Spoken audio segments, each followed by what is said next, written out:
हाँ जी बच्चों, मैं हूं अनकेश श्रीवास्तव और आपका स्वागत है हमारे चैनल एनी श्री ई क्लासेज में। बच्चों, मैं आपके सामने वनडे एग्जाम स्पेशल लाया हूं जो कि कोशिका से पूछे गए 30 प्रश्न, सबसे महत्वपूर्ण प्रश्नों का पीवाईक्यू है। ये जो कि रेलवे एग्जाम्स में, यूपी ट्रिपल एससी में, टेट में, एनडीए में, वनडे एग्जाम के सभी में ये पूछा जाता है। तो ये बहुत ही महत्वपूर्ण टॉपिक है, आप इसको जरूर देखिए। यहाँ पे 30 प्रश्नों का सबसे महत्वपूर्ण पीवाईक्यू लाया हूँ, जिससे आपकी प्रैक्टिस हो जाएगी, जिससे आपके सेल के जब भी क्वेश्चंस आएंगे आप आराम से सॉल्व कर जाओगे, कोई भी प्रॉब्लम आपको नहीं होगी। चलिए बिना देरी किए हम लोग सेल के क्वेश्चंस की तरफ बढ़ते हैं। पहला प्रश्न है कि कोशिका की खोज किसने की थी। ऑप्शंस है Leeuwenhoek, Robert Hooke, Schleiden and D है स्वान। तो बच्चों बताइए कि कोशिका की खोज जो है किसने की थी। तो बच्चों, कोशिका की खोज जो है आपके रॉबर्ट हुक जी ने की थी। ऑप्शन बी जो है वो करेक्ट है। इसे उन्होंने 1655 में खोजा था। ठीक है, चलिए अगले प्रश्न को देखते हैं। अगला प्रश्न है जीवों की सबसे बड़ी, सबसे छोटी संरचनात्मक एवं क्रियात्मक इकाई क्या है। ऑप्शन है उत्तक, अंग, कोशिका या तंत्र। जीवों की सबसे छोटी संरचनात्मक एवं क्रियात्मक इकाई क्या है। तो जीवों की सबसे छोटी संरचनात्मक एवं क्रियात्मक इकाई जो है वो कोशिका ही है। ऑप्शन सी जो है वो करेक्ट है। सभी जीव जो होते हैं वह तो या तो एक कोशिका से बने होते हैं या फिर एक से अधिक, एक से अधिक। जैसे हम लोग हैं तो हम लोग बहुकोशिकीय हैं। क्या है? बहुकोशिकीय। और अमीबा जो है वो एक कोशिकीय होती है।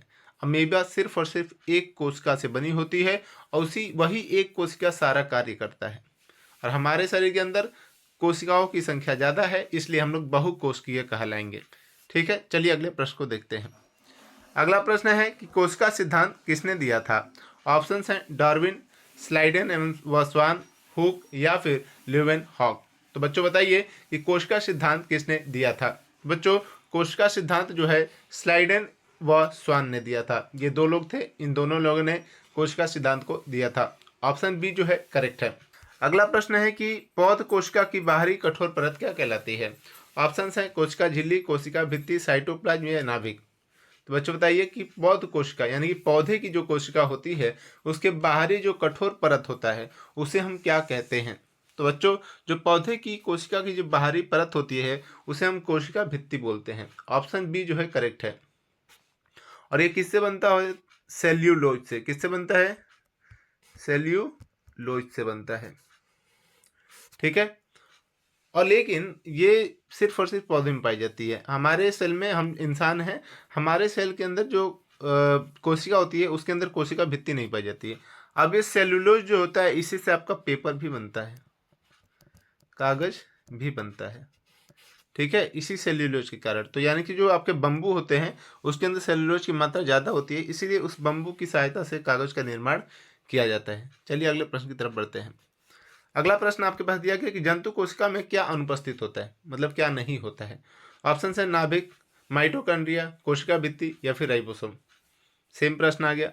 तो जो जंतु कोशिका होती है उसके अंदर कोशिका भित्ति नहीं होती। अभी आपको बताया कि सिर्फ और सिर्फ पौधे की कोशिका में ही कोशिका भित्ति पाई जाती है और जंतु कोशिका अंदर कोशिका भित्ति नहीं पाई जाती है। और जंतु के अंदर वैक्यूल्स, वैक्यूल्स जो होता है कोशिका का एक भाग है, वैक्यूल्स। तो वैक्यूल्स हमारे जंतु में छोटा होता है और पौधे में क्या होता है? बड़ा होता है। पौधों में क्या होता है? बड़ा होता है। ठीक है, और जंतु में क्या होता है? छोटा होता है। याद रखिएगा, वैक्यूल्स पौधों में बड़ा और जंतुओं में छोटा पाया जाता है। और जंतु कोशिका में कोशिका भित्ति नहीं होती है, सिर्फ पौधे की कोशिका में कोशिका भित्ति होती है। चलिए अगले प्रश्न को देखते हैं। अगला प्रश्न आपके पास है कि कोशिका पावर हाउस किसे खाते हैं। ऑप्शन है राइबोसोम, नाभिक, माइटोकॉन्ड्रिया या फिर लाइसोसोम।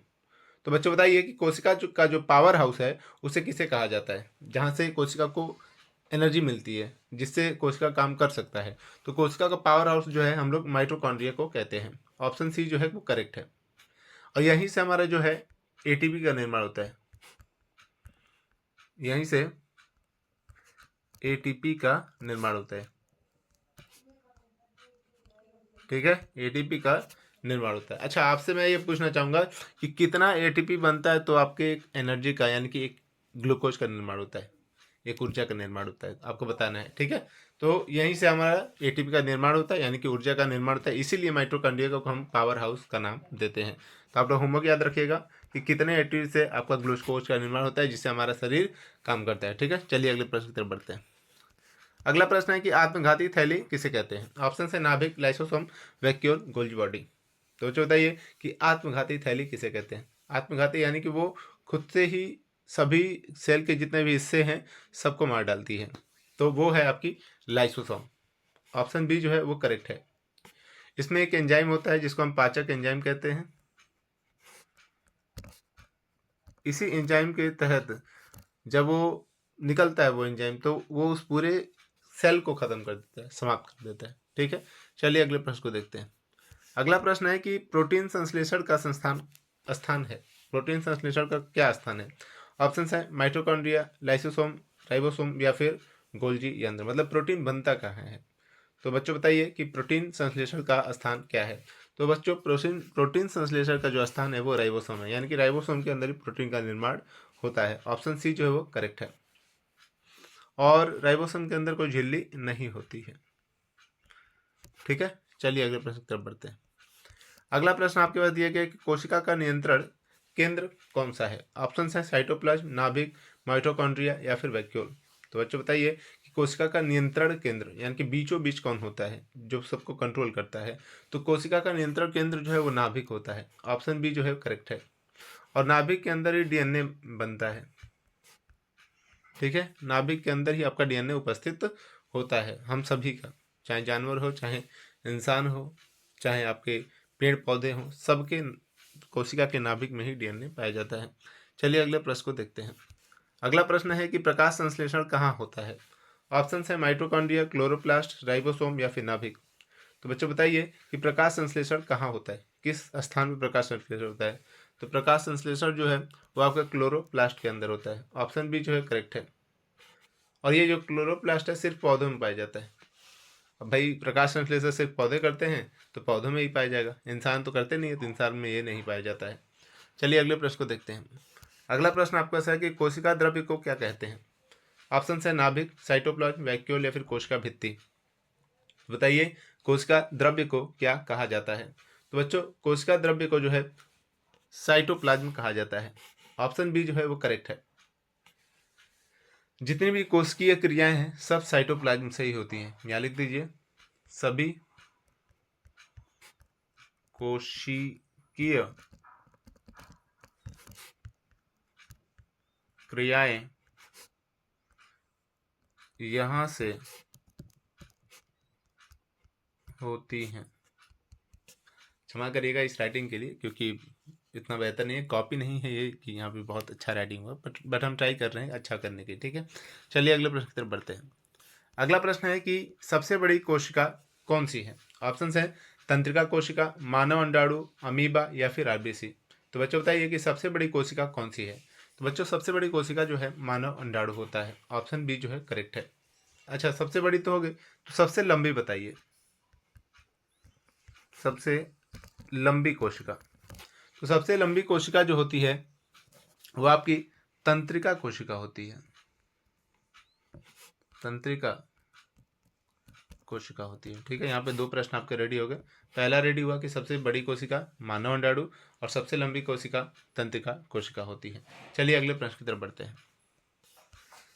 अगला प्रश्न है कि सबसे छोटी कोशिका कौन सी होती है? ऑप्शन है आरबीसी, बैक्टीरिया, वायरस या फिर तंत्रिका कोशिका। तो बच्चों बताइए कि सबसे छोटी कोशिका कौन सी होती है? तो बच्चों सबसे छोटी कोशिका जो होती है वो बैक्टीरिया होते हैं। ऑप्शन बी जो है वो करेक्ट है। सबसे छोटी कोशिका क्या होती है? बैक्टीरिया होती है। अब जो वायरस होते हैं ना उसको हम कोशिका नहीं मानते हैं, वो कोशिका के अंतर्गत नहीं आते हैं। वायरस अलग चीज हो गई। ठीक है, कोशिका के अंदर आपके बैक्टीरिया हो जाएंगे लेकिन आपका वायरस नहीं होगा। तो यहाँ पे लिख दीजिए वायरस कोशिका नहीं होती हैं। इसको याद रखिएगा, नहीं तो आपके ऑप्शन आ सकते हैं एग्जाम में और उसका करेक्ट कर देंगे तो गलत हो जाएगा। चलिए अगले प्रश्न को देखते हैं। अगला प्रश्न है कि डीएनए कहाँ पाया जाता है? अभी आपको बताया गया। ऑप्शन है राइबोसोम, लाइसोसोम, नाभिक या फिर वैक्यूल्स। तो बच्चों बताइए कि डीएनए कहाँ पाया जाता है, तो बताइए। तो डीएनए जो है नाभिक में पाया जाता है। ऑप्शन सी जो है वो करेक्ट है। चलिए अगले प्रश्न को देखते हैं। अगला प्रश्न है कि कोशिका झिल्ली किस प्रकृति की होती है। ऑप्शन है पूर्ण परागयम, अपरागयम, अर्धपरागयम या फिर कठोर। तो बच्चों बताइए कि कोशिका झिल्ली जो होती है वो कैसी होती है। क्या वो पूरा आर पार दिखती है, या फिर आधा दिखती है, या फिर दिखती ही नहीं है, या फिर कठोर होती है। तो बच्चों वो आधा दिखती है, अर्धपरागयम होती है। ऑप्शन सी जो है वो करेक्ट है। चलिए अगले प्रश्न को देखते हैं। अगला प्रश्न है कि गोल्जी तंत्र का कार्य क्या होता है, यानी कि जो गोल्जी बॉडी हमारे सेल के अंदर होता है, कोशिका के अंदर होता है, उसका काम क्या होता है। तो ऑप्शन है ऊर्जा बनाना, प्रोटीन संशोधन करना, पाचन करना या फिर श्वसन करना। तो बच्चों बताइए कि गोल्जी तंत्र का कार्य क्या होता है। तो गोल्जी तंत्र का कार्य जो है प्रोटीन संसाधन होता है, यानी कि ऑप्शन बी जो है वो करेक्ट है। ठीक है, याद रखिएगा। चलिए अगले प्रश्न की तरफ बढ़ते हैं। कोशिका में जल संग्रह कहाँ होता है। ऑप्शन है नाभिक, लाइसोसोम, वैक्यूल या फिर माइटोकॉन्ड्रिया। तो बच्चों बताइए कि कोशिका में जल संग्रह कहाँ होता है, मतलब हमारा शरीर का जो जल होता है वो कहाँ एकत्रित होती है कोशिका के अंदर। तो बच्चों कोशिका का वैक्यूल जो है वहाँ पे जल एकत्रित होता है। ऑप्शन सी जो है करेक्ट होता है। अब एक चीज देखिएगा, वैक्यूल जो होता है पौधों में बड़ा होता है। किसमें? पौधों में। और हम में जंतुओं में छोटा होता है। याद रखिएगा कि कोशिका में जल संग्रह वैक्यूल्स होता है, और वैक्यूल्स पौधों में बड़ा और जंतुओं में छोटा होता है। चलिए अगले प्रश्न को देखते हैं। अगला प्रश्न है कि कोशिका विभाजन का प्रकार कौन सा है। ऑप्शन है माइटोसिस, मियोसिस या फिर दोनों, माइटोसिस मियोसिस या फिर कोई नहीं। तो बच्चों बताइए कि कोशिका विभाजन का जो प्रकार है वो कौन सा है। तो कोशिका विभाजन का जो प्रकार है वो दोनों है, माइटोसिस भी है और मियोसिस भी है। ठीक है, और जो मियोसिस है ना वो जनन कोशिकाओं में होता है। कहाँ होता है? जनन कोशिका में होता है, याद रखिएगा। ठीक है, चलिए अगले प्रश्न को देखते हैं। तो प्रश्न है कि आरबीसी में क्या नहीं होता है। ऑप्शन है हीमोग्लोबिन, नाभिक, कोशिका झिल्ली या फिर साइटोप्लाज्म। तो बच्चों बताइए कि आरबीसी में क्या नहीं होता है। तो बच्चों आरबीसी में जो है वो नाभिक नहीं होता है। ऑप्शन बी जो है वो करेक्ट है। ठीक है, और मानव का आरबीसी जो होता है, मानव का आरबीसी जो होता है वो द्विअवतल होता है, द्विअवतल होता है। ठीक है, चलिए अगले प्रश्न को देखते हैं। अगला प्रश्न है कि एंडोप्लाज्मिक रेटिकुलम का कार्य क्या है। ऑप्शन है ऊर्जा उत्पादन, पदार्थ परिवहन, पाचन या फिर श्वसन। तो बच्चों बताइए कि एंडोप्लाज्मिक रेटिकुलम का कार्य क्या होता है। तो बच्चों एंडोप्लाज्मिक रेटिकुलम का कार्य जो है पदार्थ परिवहन होता है। ऑप्शन बी जो है करेक्ट है। अब ये दो प्रकार के होते हैं। पहला होता है RER, दूसरा होता है SER। ठीक है, याद रखिएगा। चलिए अगले प्रश्न को देखते हैं। अगला प्रश्न है कि SER का कार्य क्या होता है। ऑप्शन है प्रोटीन बनाना, लिपिड बनाना, ऊर्जा बनाना या फिर डीएनए बनाना। तो बच्चों SER का जो कार्य है वो लिपिड बनाना होता है। ऑप्शन बी जो है करेक्ट है। लेकिन वहीं पे RER का कार्य क्या होता है। RER का कार्य होता है प्रोटीन बनाना। याद रखिएगा, यहाँ पे छोटे छोटे आपके बताए जा रहे हैं टॉपिक्स, छोटे छोटे प्रश्नों को एकदम डिटेल बताया जा रहा है। अब पूरा डिटेल बताने जाएंगे तो वीडियो बहुत लंबा हो जाएगा, और ये हमारा सिर्फ और सिर्फ प्रैक्टिस सेट है। ठीक है, चलिए अगले प्रश्न को देखते हैं। अगला प्रश्न है आपके पास कि कोशिका का आकार किस पर निर्भर करता है। ऑप्शन है कार्य पर, जीव पर, दोनों पर या फिर कोई नहीं। तो बच्चों बताइए कोशिका का जो आकार है वो किस पर निर्भर करता है। तो कोशिका का आकार दोनों पर निर्भर करता है, कार्य पर भी और जीव पर भी।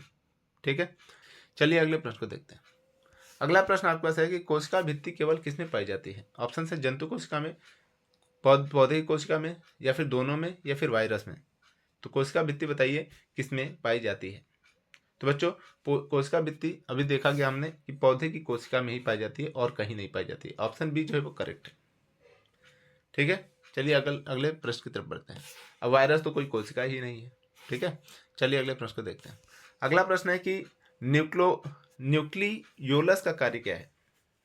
ऑप्शन है डीएनए बनाना, आरएनए बनाना, एटीपी बनाना या फिर पाचन करना। तो बच्चों न्यूक्लियोलस का कार्य जो है वो क्या करता है, आपका आरएनए बनाता है। ऑप्शन बी जो है वो करेक्ट है। और ये जो न्यूक्लियोलस जो है वो नाभिक में होता है। कहाँ होता है? नाभिक में होता है। चलिए अगले प्रश्न को देखते हैं। अगला प्रश्न है कि कोशिका में श्वसन होता है, मतलब कहाँ होता है? ऑप्शन है नाभिक, माइटोकॉन्ड्रिया, लाइसोसोम या फिर वैक्यूल्स। तो बच्चों बताइए कोशिका में श्वसन कहाँ होता है? तो बच्चों कोशिका में जो श्वसन है वो आपका माइटोकॉन्ड्रिया के अंदर होता है। ऑप्शन बी जो है वो करेक्ट है। और इसे ही हम लोग श्वसन केंद्र कहते हैं। क्या कहते हैं? श्वसन केंद्र।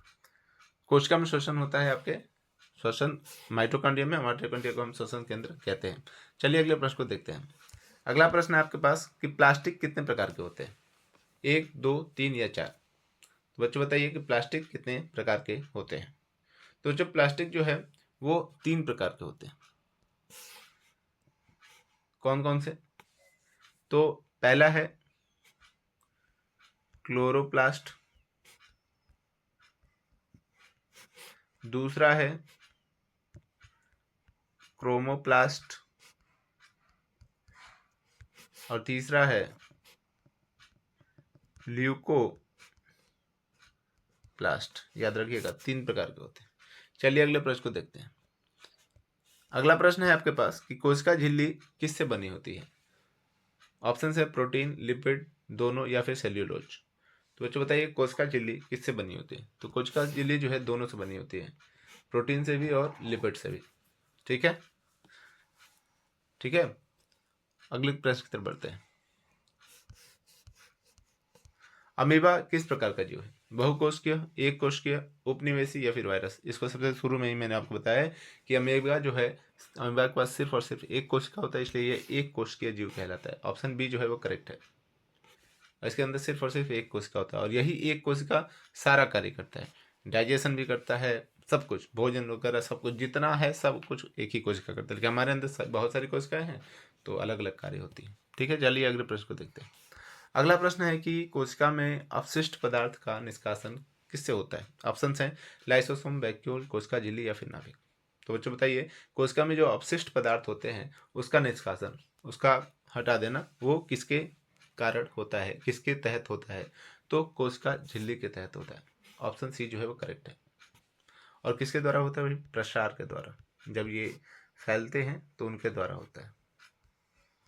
ठीक है, चलिए अंतिम प्रश्न की तरफ बढ़ते हैं। अंतिम प्रश्न आपके पास कि सबसे पहले जीवित कोशिका किसने देखी थी? ऑप्शंस हैं लॉवेनहुक, साइडेनहॉर्न, लीeuwenhoek या फिर ब्रिचो। तो बताइए सबसे पहले जीवित कोशिका किसने देखी थी? तो बच्चों सबसे पहले जीवित कोशिका जो है लीeuwenhoek ने देखी थी। ऑप्शन सी जो है वो करेक्ट है। ये आपका अंतिम प्रश्न है। मैंने सेल के जितने भी क्वेश्चंस हो सकते थे मोस्ट इंपॉर्टेंट आपको करा दिए, प्रैक्टिस करा दिया। अब आप कमेंट में आंसर जरूर दीजिए कि आपके कितने क्वेश्चन सही हुए, कितने गलत हुए। उस हिसाब से आपको समझ में आएगा कि आप कितना बेहतर आपका क्वेश्चन है। यदि आपको प्रॉब्लम होती है तो एक दो बार और इस वीडियो को देखिए, ये सारे क्वेश्चन आपको रटे जाएंगे। और यदि आपको थोड़ी और प्रॉब्लम्स होती हैं तो जाके अपने नोट्स में देखिए, उसमें अगर आपने कोशिका को लिखा है तो थोड़ा सा रिवाइज करिए और फिर आपके यहाँ पे एक बार और प्रैक्टिस करिए। देखिए आपका कोशिका से जो भी रिलेटेड प्रश्न है आपके सारे के सारे क्लियर हो जाएंगे। यदि आप इसका पार्ट 2 मांगेंगे तो पार्ट 2 भी दिया जाएगा।